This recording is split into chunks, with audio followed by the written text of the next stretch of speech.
Ya, nggak kerasa bentar lagi kita memasuki tahun 2025. 20 tahun lagi menuju Indonesia Emas 2045. Dan sekarang kita di penghujung tahun 2024, di mana biasanya di akhir tahun itu ada diskon ya, diskon akhir tahun sebutannya ya. Baik itu di marketplace maupun biasanya juga ada di toko offline. Nah, kayaknya ini bisa jadi momen yang tepat buat teman-teman yang mau upgrade PC ataupun mau rakit PC dari awal. Nah, karena bentar lagi juga ganti tahun ya ke 2025, kita juga perlu mempertimbangkan ya, kira-kira komponen PC apa sih yang masih bisa dibilang jadi bare minimum untuk bisa mantap jiwa atau lancar jaya atau playable atau bisa dibilang nyaman dipakai di tahun 2025 nanti. Nah, di video kali ini kita akan membahas salah satu VGA card yang masuk bare minimum untuk main game dengan lancar, dengan mantap jiwa, dengan playable di settingan ya mungkin high ke ultra gitu ya teman-teman, di resolusi 1080 pixel atau Full HD, dimana itu adalah resolusi yang paling umum digunakan pada tahun 2024. Kalian udah bisa nebak gitu ya di judul, bukan nebak itu baca ya namanya. Salah satu VGA card tersebut adalah The Lord, The King, The Sepuh AMD Radeon RX 6600. Loh, VGA card zaman kapan itu bang? Udah jadul banget, ngapain dibahas lagi? Kan di video sebelumnya udah dibahas juga. Kenapa masuk video ini lagi gitu ya? Oke, kita akan bahas lebih dalam soal itu. Dan ya udah deh, intro dulu aja.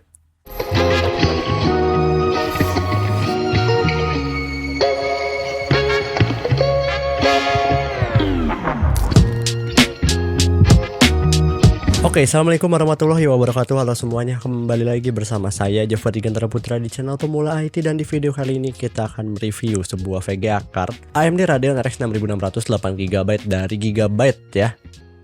8GB dari Gigabyte ya, emang bener kayak gitu. Tapi review ini bisa dibilang sebagai bonus aja gitu ya teman-teman, karena saya udah bahas juga gitu ya RX 6600 di video sebelumnya. Jadinya pokok pembahasan video kali ini tuh lebih ke kita ngebahas VGA card bare minimum gitu ya, untuk teman-teman bisa main game dengan lancar di settingan yang gak burik gitu ya, di resolusi 1080p untuk beberapa game yang kemungkinan nanti di tahun 2025 juga masih dimainkan. Dan VGA card ini juga masih bisa ngejalanin game-game yang mungkin nanti rilis di tahun 2025.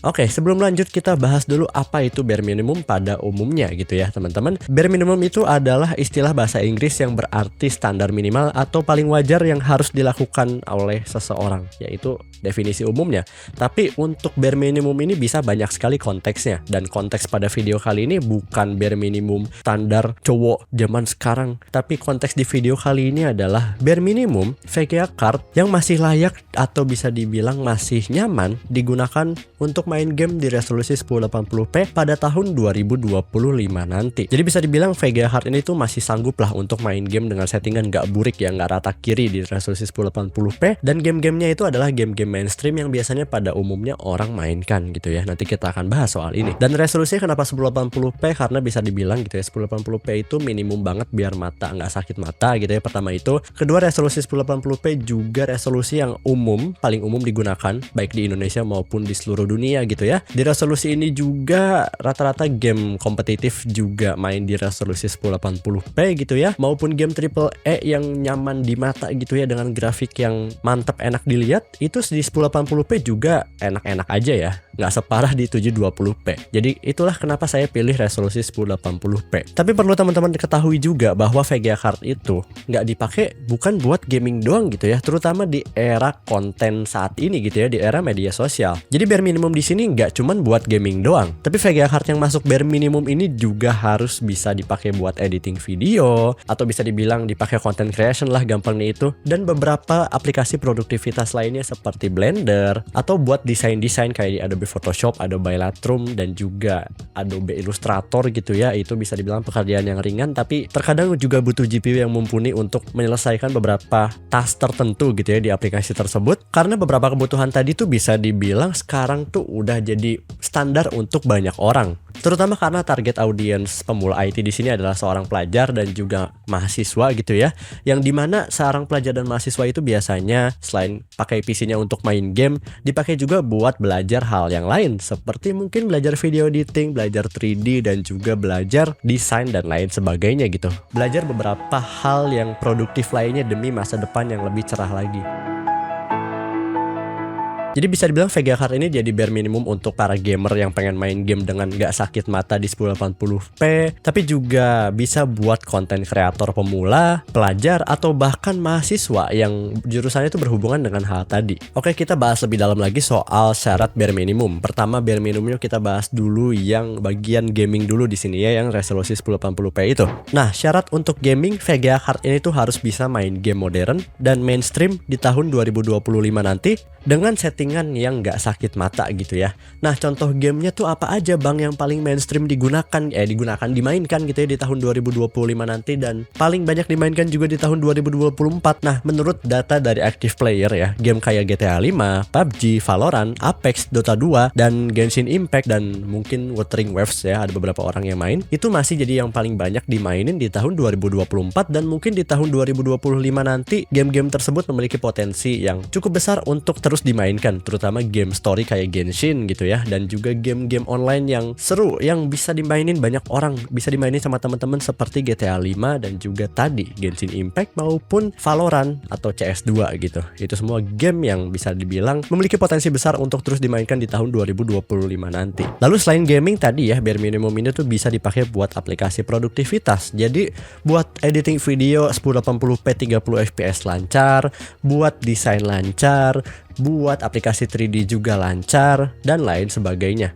Jadi VGA card ini tuh selain untuk gaming juga bisa dipakai buat kebutuhan produktivitas gitu ya, bukan cuman main game doang. Karena zaman sekarang juga banyak orang gitu ya yang buat konten dan butuh PC buat ngedit video mungkin, atau banyak pelajar juga yang pengen sambil belajar ngedit video, atau mungkin mahasiswa yang sambil kuliah yang jurusannya berhubungan dengan tadi tuh, selain untuk main game juga buat belajar atau bisa dibilang buat ngerjain tugas-tugas kuliahnya gitu ya dengan PC tersebut. Dan karena udah jelas juga gitu ya, VGA card itu nggak cuman bisa dipakai buat gaming doang. Oke, pertama kita bahas dulu editing video. Kenapa di 1080p 30 fps? Karena itu resolusi dan frame rate yang umum digunakan untuk media sosial maupun YouTube. Ya, contohnya video ini aja 1080p 30 fps. Saya pernah pakai 24 fps cuman karena kebanyakan monitor itu kan 60 Hz gitu ya. Jadinya nanti kalau pakai 24 fps kayak agak nggak enak aja dilihat. Nanti kita akan bahas lebih dalam soal ini deh. Kita nggak akan bahas lama-lama di sini. Ya, intinya 1080p 30 fps itu yang paling umum dan paling banyak digunakan untuk standar sosial media saat ini. Dan juga standar kamera, maupun itu kamera pemula DSLR mirrorless gitu ya, harga mulai sejutaan juga udah bisa 1080p 30 fps. Lalu aplikasi 3D di sini ada banyak sih ya, yang paling umum digunakan deh kayak Cinema 4D, Blender, dan juga mungkin Lumion. Dan saya lupa arsitektur tuh satu lagi apa ya, SketchUp tuh, SketchUp masuknya 3D juga sih harusnya. Bisa lah digunakan untuk beberapa software tadi. Yang terakhir soal dunia foto ataupun dunia desain ya, saya agak kurang mention soal foto tadi gitu ya. Nah, ada satu pekerjaan yang ternyata ini tuh butuh VGA card yang bisa dibilang mumpuni gitu ya, untuk memudahkan pekerjaan tersebut. Dan saya nggak nyangka juga sih ya, awalnya saya kira pekerjaan seperti fotografer gitu ya, itu ya paling butuhnya VGA card yang kelas bawah aja deh, kayak GT 1030 juga udah cukup gitu ya, atau RX 6400 deh udah cukup, karena kan cuman ngedit foto doang gitu, gampang doang. Ternyata di era modern saat ini gitu ya, ada satu fitur ya, untuk saat ini saya baru nemu satu fitur di Adobe Lightroom itu yang sangat membantu fotografer saat ini, yaitu adalah Denoise AI, dimana itu sebuah AI dari Adobe ya, yang gampangnya dia itu ngebantu ngilangin noise di foto dengan menggunakan AI. Dan itu ternyata butuh GPU yang mumpuni gitu ya, sekelas RX 580 itu butuh waktu 50 detik kalau nggak salah. Dimana VGA card itu tuh ya VGA card yang kenceng-kenceng buat gaming gitu, tapi buat pakai Denoise AI buat satu foto aja butuh tadi 50 detik, 8 detik gitu ya. Itu bisa dibilang makan waktu yang banyak. Nah, ini makanya jadi salah satu syarat untuk masuk bare minimum, karena ya bisa jadi ada pelajar atau mahasiswa yang sambil freelance gitu ya untuk pekerjaan fotografi gitu ya, atau jadi fotografer gitu ya teman-teman, dimana suatu saat butuh aja AI ini, dan AI ini tuh butuh GPU yang kenceng juga. Makanya ini masuk salah satu jadi bare minimum, at least bisa ngejalanin dengan lancar gitu ya. Oke, sebelum lanjut gitu ya, ini mungkin akhiran dari pemula IT, enggak juga sih, jangan juga sih ya, maksudnya akhiran dari channel ini sebelum ganti tahun ke 2025. Saya ingin menyampaikan beberapa pesan, dan kenapa pesan ini disampaikan di tengah-tengah, karena banyak dari teman-teman yang nggak nonton sampai akhir, jadinya ya sebaiknya kayaknya ditaruh di tengah video aja gitu ya. Pesan ini terkait ya review kali ini juga gitu ya soal RX 6600 yang menjadi salah satu Vega card yang masuk bare minimum untuk beberapa hal tadi yang saya sebutkan di tahun 2025. Dan salah satu yang saya mention tadi adalah untuk kebutuhan 3D dan video editing gitu ya. Nah ini tuh kemungkinan muncul sebuah komen gitu ya, tapi kan bang kalau buat video editing, buat 3D itu bagusan kubu sebelah. Ya kita semua udah mengetahui bahwa untuk saat ini kubu sebelah itu lebih matang ya untuk kebutuhan produktivitas dibandingin kubu merah. Loh, kenapa ngomong untuk saat ini? Emang nanti kedepannya AMD bakal ngalahin kubu sebelah gitu bang? Kan gak mungkin si Ijo nih udah berpengalaman dari dulu gitu ya.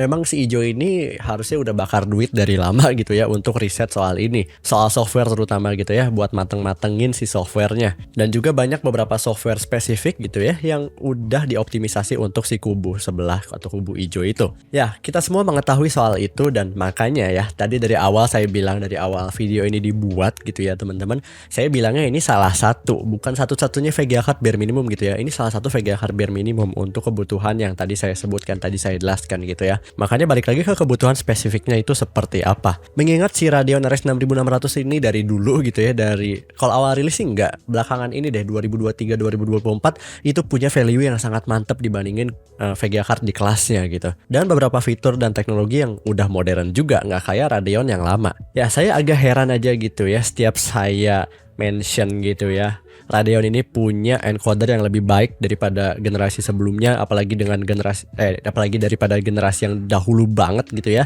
Terus performa untuk kebutuhan 3D juga lebih mantep berkat adanya ray tracing yang itu ngebantu banget buat beberapa aplikasi spesifik. Lalu value-nya mantep banget di kelas dan di harganya, buat main game lancar jaya gitu ya, di harga cuma 2 jutaan bekasnya, 3 jutaan barunya. Ya saya intinya hanya bilang ini improvementnya luar biasa gitu ya semenjak Radeon RX 6000 series, baik dari segi efisiensi, encoder, dan beberapa teknologi lainnya gitu yang AMD masukkan ke RX 6000 series ini. Tapi balik lagi ujung-ujungnya malah dibandingin sama kubu sebelah lagi, spesifiknya soal video editing dan juga soal 3D. Padahal saya nggak mention kubu sebelah juga gitu, tapi ujung-ujungnya malah dibandingin lagi sama kubu sebelah. Nah, alasan saya menyampaikan pesan ini juga sebenarnya dulu saya tuh pakai kubu biru walaupun jadul dan juga kubu hijau. Kalau kubu hijau di sini tuh saya pernah pakai GT 630, lalu GTX 1030, 1660 Super, apalagi ya 1050 Ti ya. Walaupun pakainya tuh nggak selama pakai Radeon sih, cuman beberapa hari buat ngetes yang temen doang gitu ya, atau nyoba yang teman. Tapi saya merasakan pengalaman yang mantep gitu ya untuk kebutuhan gaming, untuk kebutuhan 3D di harga ya, walaupun bekas semua sih ya, kita nggak bahas harga aja deh karena yang dibeli itu bekas semua. Ya pokoknya untuk kebutuhan 3D teman saya tuh nggak ada masalah sama sekali gitu ya. Dan waktu itu saya nggak pernah sama sekali pakai Radeon RX 580, akhirnya teman saya hampir beli tapi nggak jadi. Ya saya pakai Radeon jadul doang, 5450 sama 4550, itu nggak usah dibahas lah ya, itu masih zamannya ATI, belum diambil AMD kalau nggak salah ya. Ya pokoknya dulu saya bisa dibilang penggemar kubu hijau banget gitu ya. Tapi di sisi lain saya nggak ada alasannya objektif gitu ya buat nggak milih Radeon gitu. Jadi gampangnya dulu saya mikir ya udah deh, kalau saya mau rakit PC atau saya mau rekomendasiin temen wajib kubu hijau aja, karena Radeon tuh ya buat gaming doang, nggak bisa dipakai buat yang lain. Itu yang ada di pikiran saya, itu stigma saya pada saat pakai hijau dan nggak pernah pakai Radeon. Karena ya selain di samping saya nggak pernah nyoba 6000 series gitu ya, saya juga hanya memandang Radeon itu di RX 500 ke bawah doang gitu ya, nggak mandang di RX 500 ke atas. Jadinya saya punya banyak stigma yang kurang baik kepada Radeon gitu ya. Intinya dulu saya mikir ya, kalau kamu mau main game doang dan nggak masalah listrik, pilih Radeon aja gitu. Saya dulu ngomong ke temen kayak gitu. Kalau buat kebutuhannya buat sambil yang lain-lain ya pakai kubu hijau aja gitu, jangan pakai si merah ya, karena panas dan juga boros listrik dan juga cuman bisa buat gaming doang. Itu yang ada di pikiran saya dulu. Lalu singkat cerita gitu ya, saya disupport sebuah Vega card Radeon RX 5700 XT gitu ya oleh salah satu subscriber pemula IT. Sekali lagi terima kasih banyak, saya mention lagi beliau di video ini karena ya ini sangat membantu untuk perkembangan channel pemula IT. Akhirnya saya bisa ngedit pakai encoder gampangnya gitu ya. Lalu singkat cerita lagi saya nyobain RX 6600 dan boom, ini Vega card kok irit daya, nggak panas walaupun waktu itu cuma dual fan, kenceng juga di harganya, harga bekasnya murah banget, udah dari tracing, dan yang paling gak saya sangka ini buat ngedit kok lancar jaya, preview lancar jaya, hasilnya juga, hasil outputnya gitu ya, ini enak aja sih buat dilihat, ditampilin di YouTube, di sosial media, buat ditonton gitu ya, enak banget. nggak ada masalah, render juga nggak lama-lama banget gitu ya daripada pakai render CPU doang gitu ya, daripada render pakai CPU doang. Dan ya buat 3D juga ternyata ini ada improvement yang cukup kerasa dibandingin 5700 XT dengan raw performance yang lebih tinggi 5700 XT gitu ya. Jadi saya mikir, oh ini 6000 series nih AMD bener-bener mantep banget gitu ya. Di 6000 series nih AMD bener-bener berbenah dan bener-bener serius lah di dunia GPU ini, dengan improvement yang kerasa banget dibandingin generasi sebelumnya, apalagi kalau dibandingin sama generasi yang lebih lama lagi gitu ya. Soal masalah driver crash juga saya nggak pernah mengalamin. Kalau timeout sih pernah ya, kalau pakai nggak tahu ya spesifik di 2481 kalau nggak salah. Saya lupa di driver version berapa, cuman di 2411 saya nggak pernah, di 2491 juga nggak pernah. Pokoknya kalau masalah driver sih cuman timeout doang yang saya rasakan ya, walaupun nggak tahu kenapa itu selalu ada gitu ya. Tapi hanya timeout doang, bukan drivernya nggak crash pas lagi main game. Jadi timeoutnya itu cuman pas lagi nge-restart PC atau pas lagi dimatiin dinyalain lagi besoknya, itu tiba-tiba si drivernya timeout dan settingannya ngulangin ngubah semua settingan si adrenalinnya. Tapi ya itu nggak masalah sih ya, bukan masalah driver yang bikin nggak bisa main game ataupun nggak bisa buat ngerjain kerjaan lainnya. Ya itulah yang saya rasakan ketika nyobain 6600, dan saya merasakan kenikmatan yang belum pernah saya rasakan ketika ngelihat MSI Afterburner gitu ya. Genshin rata kanan, GTA 5 rata kanan, cuman 90 watt, cuman terus GPU-nya cuma 60-70 derajat doang gitu ya. Jadi menarik juga ini si merah ya. Dan disitulah awal mulanya pandangan saya berubah ke kubu sebelah gitu ya, karena saya nyoba sendiri dan jadi mikir juga, selain ini value-nya mantap, ini ternyata buat dipakai hal produktivitas juga enak, lancar jaya, dan memenuhi kebutuhan saya aja gitu ya. Jadi ya why not gitu dengan harga segini gitu. Singkat cerita, saya nyobain 6700 XT si paling 1440p gitu ya, VRAM-nya 12GB. Lalu nyobain 6500 XT yang nggak ada encoder tapi hemat daya, VGA-nya juga kecil, tapi sayangnya harganya sekarang nggak turun-turun gitu ya. Dan ada juga RX 7700 XT di mana itu video yang paling banyak kontroversinya, karena ada banyak beberapa statement saya yang saya sampaikan dengan kurang baik gitu ya, karena banyaknya simplifikasi dari beberapa statement saya tersebut. Jadi ya itu balik lagi kesalahan saya sendiri, karena saya nggak bener-bener teliti lah untuk simplifikasi kalimat atau statement yang ingin saya sampaikan tersebut. Saya udah bahas lengkapnya di video, kalian boleh cek di kanan atas ya, dan video reviewnya juga nanti saya masukkan di kanan atas si 7700 XT-nya. Ya pada akhirnya kita panjang juga bahas di sini gitu ya. Ya pada akhirnya intinya emang saya seneng aja gitu ya sama Radeon, terutama Radeon RX 6000 ke atas, dan yang paling saya suka adalah RX 6600. Makanya di video kali ini saya bahas lagi gitu ya, walaupun di video sebelumnya udah saya bahas. Dan menurut opini saya gitu ya, RX 6600 atau RX 6000 series ke atas gitu ya, di generasi ini tuh AMD bener-bener berbenah, dan kayaknya bukan fokus di sektor gaming doang, mulai benerin hal yang lain kayak softwarenya, drivernya, yang bikin VGA card ini tuh jadinya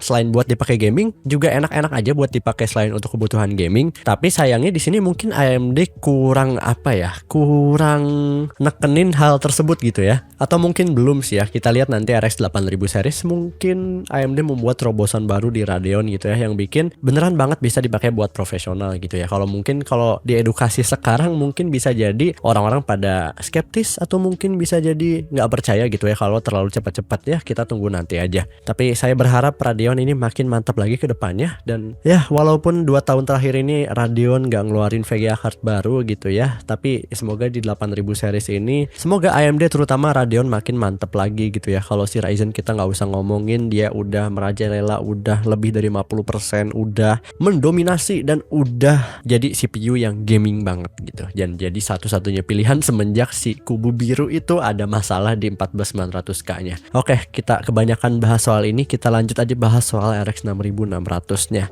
Nah, salah satu VGA card yang masuk bare minimum dan paling saya suka di RX 6000 series adalah RX 6600. Nah, lebih spesifiknya saya ingin bahas juga gitu ya, RX 6600 atau bisa dibilang seri 6600 yang paling saya suka, yaitu dari Gigabyte yang punya 3 fan, satu-satunya kalau nggak salah. RX 6600 yang punya 3 fan. Oke, kita akan bahas lebih dalam karena manusia itu nonton.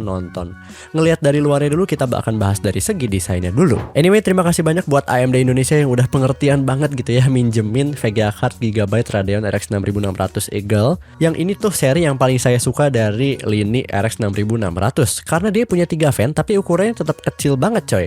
Teman-teman bisa lihat ini kalau dibandingin sama keyboard saya pribadi, ini ukurannya nggak beda jauh gitu ya. Dan ini tuh VGA card 3 fan yang jadinya muat di casing mid tower gitu ya. Ya emang udah jelas karena ini kelasnya kelas menengah. Nah, ukuran ukurannya itu 28,5 cm kali 11,5 cm, yang emang lebih panjang sih dari Vega Card RX 6600 yang dual fan, tapi ini juga nggak panjang banget kayak si Misa 7700 XT dari Gigabyte juga yang pernah kita bahas pada video sebelumnya. Untuk urusan cooling, GPU ini pakai heatsink aluminium dengan 3 heat pipe tembaga yang langsung bersentuhan dengan permukaan GPU. Namun yang sedikit disayangkan, backplate-nya itu masih terbuat dari plastik, tapi ini wajar lah di harga dan di kelasnya gitu ya. Yang penting ada backplate-nya lah.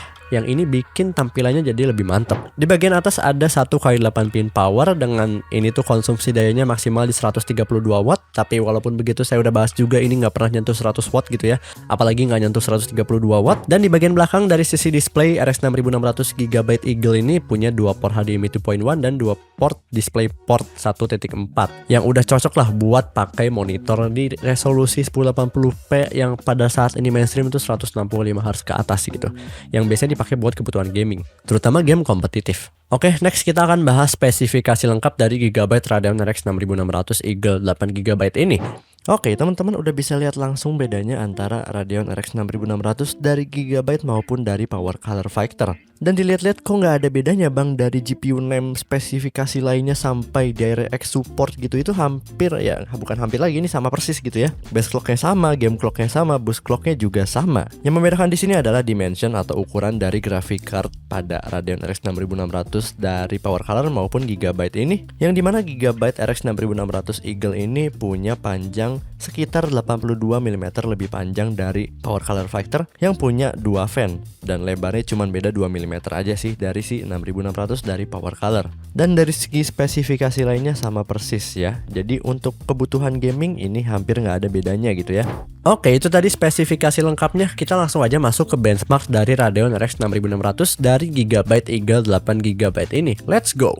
Oke, seperti biasa ya teman-teman, di sini ada 3D Mark, dan pertama kita tes 3D Mark Firestrike dan juga 3D Mark Time Spy. Dan sebagai pembanding saya bandingkan juga dengan RX 580, RX 5700 XT dan juga RX 6700 XT. Tapi yang perlu kalian perhatikan di sini adalah antara 580, 5700 XT dan juga 6600 dari Gigabyte Eagle. Di situ terlihat bahwa peningkatan performa dari RX 580 yang walaupun ini artefak gitu ya, perbedaannya cukup signifikan baik di 3D Mark Firestrike maupun Time Spy gitu ya.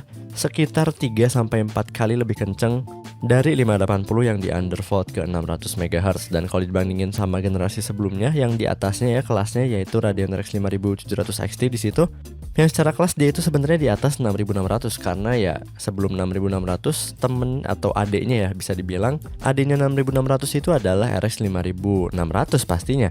Dan skornya itu memang sedikit lebih rendah dari RX 5700 XT. Walaupun begitu teman-teman bisa lihat gitu ya, perbedaannya nggak signifikan terutama pada 3D Mark Firestrike di situ ya. Padahal 5700 XT-nya ini punya lebih banyak GPU cores ya atau shading units dibandingin 6600. Jadi dari sini aja udah bisa dilihat gitu ya, peningkatan Radeon RX 6000 series atau pada arsitektur RDNA 2 ini mantep banget ya kalau dibandingin sama generasi sebelumnya. Next ada 3D Mark Steel Nomad juga sama di situ ya teman-teman. Untuk 5700 XT-nya di sini lebih unggul dari 6600 dan jauh banget kalau dibandingin sama 580 yang di undervolt yang setara 570 dikit lah. Next improvement yang lebih kerasa lagi ada pada video encoding di Adobe Media Encoder gitu ya. Teman-teman bisa lihat walaupun 5700 XT teman-teman bisa lihat tadi gitu ya, secara raw performance dia itu lebih kencang dari 6600 gitu ya karena punya shading units yang lebih banyak. Tapi untuk kebutuhan video encoding, uniknya di sini untuk kebutuhan video encoding di resolusi 1080p 30 fps, dia bisa hampir 2 kali lebih cepat ngerender video 1080p 30 fps dari Radeon RX 5700 XT. Begitu pula dengan Full HD 60 fps, teman-teman bisa lihat gitu ya, sekitar 50 detik lebih kencang dari 5700 XT. Nah, RX 6600 atau lebih tepatnya RX 6000 series ini selain punya video encoder yang lebih baru yang bikin lebih efisien, dia juga udah punya RT Core ya atau Ray Tracing Core yang bikin bisa ngejalanin beberapa game pakai Ray Tracing. Dan bukan cuman itu, dia juga bakal lebih efisien untuk ngerender 3D model seperti di Blender gitu ya, karena udah bisa pakai akselerasi HIP RT yang dimana ini tuh akselerasi cuman bisa dipakai di GPU Radeon yang punya Ray Tracing atau RT Core gitu ya. Dan teman-teman bisa lihat gitu ya, walaupun 5700 XT nya ini punya GPU cores yang lebih banyak ya, tetap aja dia kalah cepat sama 6600 yang punya GPU cores yang lebih dikit berkat adanya support HIP RT pada aplikasi Blender. yang bikin lebih efisien pada saat proses rendering 3D di aplikasi Blender. Dan ternyata saya juga baru tahu gitu ya, setelah nyoba beberapa VGA card dari Radeon yang punya ray tracing. Selain ray tracingnya ini berguna untuk kebutuhan rendering di Blender tadi dan juga buat kebutuhan gaming, ray tracing core-nya ini juga membantu untuk kebutuhan seperti yang saya bilang tadi untuk fotografer gitu ya, pakai software Adobe Lightroom menggunakan fitur Denoise AI. Teman-teman bisa lihat gitu ya perbandingan antara 5700 XT dan juga 6600. Di situ 6600-nya lebih kenceng ya untuk memproses foto menggunakan Denoise AI. Dan ini juga sangat berguna gitu ya untuk fotografer, di mana biasanya fotografer itu kan ngefoto banyak foto sampai ribuan gitu ya. Sebagian dari fotonya itu butuh pakai AI Denoise, dan ya bayangin aja kalau pakai laptop. Contohnya saya bandingkan juga dengan laptop gitu ya yang pakai iGPU doang. Dia buat ngeproses Denoise AI doang gitu ya, satu foto dia itu butuh waktu 7 menit. Dan lagi ya, kalau misal kalian pakai GPU kelas menengah atau di atasnya 6600 ini, tapi dia itu generasinya yang lebih baru, pakai Articore yang generasi lebih baru juga seperti Radeon RX 7700 XT, si 7700 XT nya ini cuman butuh waktu 6-7 detik ya. Ternyata ada satu segmentasi tertentu ya, seperti fotografer ini, yang ternyata seorang fotografer juga untuk saat ini bukan cuman butuh layar yang akurat doang, tapi ternyata butuh GPU yang mumpuni just in case gitu ya. Butuh pakai Denoise AI buat ngilangin noise pada fotonya.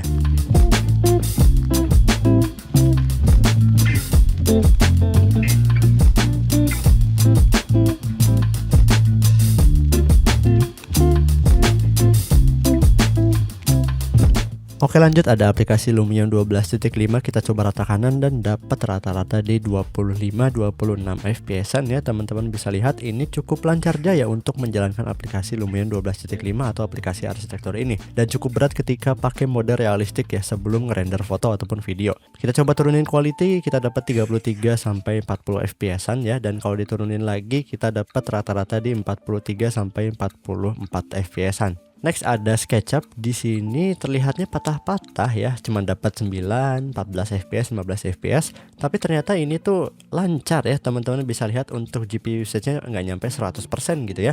Emang ini limitasi dari SketchUp-nya aja. Namun sayangnya kita nggak bisa ngerender V-Ray ya. Kalau udah ngedesain di SketchUp terus pakai plugin V-Ray, itu kita nggak bisa ngerender pakai V-Ray. Alternatifnya ada Enscape ya, tapi ini kualitasnya nggak sebagus V-Ray, dan harusnya ini bisa ya. Teman-teman bisa lihat di situ bisa di checklist semua walaupun pakai GPU AMD. Dan ada salah satu yang komen juga di video pemula IT yang beliau itu anak arsitektur, tapi dia itu pakai Radeon RX 6600, dan salah satu aplikasi yang dia pakai adalah SketchUp, dan seharusnya dia rendernya pakai Enscape gitu ya, bukan pakai V-Ray, karena ya V-Ray nggak bisa. Dan harusnya ini Enscape tuh bisa, tapi mohon maaf ya teman-teman, saya nggak bisa ngerender pakai Enscape karena trialnya habis gitu ya, jadi saya nggak bisa ngerender pakai Enscape. Oke, seperti biasa analisis tambahan kita cek rata-rata GPU power, GPU hotspot, dan juga GPU temperatur ya, dan teman-teman bisa lihat gitu ya, inilah kekuatan dari yang namanya GPU 3 fan, karena 3 fan itu di atas segalanya ya teman-teman, terutama buat GPU kelas menengah gitu. Nggak ada yang bisa ngalahin GPU 3 fan gitu ya, karena ya rata-rata GPU kelas menengah ke bawah tuh rata-rata pakainya 2 fan doang, dan ini punya 3 fan gitu ya. Dan rata-rata GPU temperaturnya ada pada 65-66 derajat Celcius, dan GPU hotspotnya ada pada 89 derajat Celcius. Dan terakhir adalah GPU powernya nyentuh rata-rata di 95-96 watt aja gitu ya pada saat bermain PUBG Steam settingan ultra, resolusi 1080p atau Full HD, render scale 1.0 ya, atau 1 kali atau native, dengan rata-rata FPS tadi di 86 fps-an. Lalu gimana bang, ini kan VRAM-nya cuma 8GB, sedangkan si saingannya gitu ya yang performanya sedikit di atas ini dengan harga yang jauh di atas ini yaitu 3060 itu kan punya VRAM 12GB. Ya teman-teman bisa lihat pada saat bermain game rata kanan tadi gitu ya, main PUBG, resolusi 1080p cuman kepake VRAM rata-rata 5,5-6 GB aja gitu ya untuk main game kompetitif di settingan rata kanan ya, atau di ultra resolusi 1080p. Jadi 8GB ini udah cukup banget gitu ya untuk kebutuhan main game di resolusi 1080p, karena emang segmentasi GPU ini adalah untuk main game di 1080p.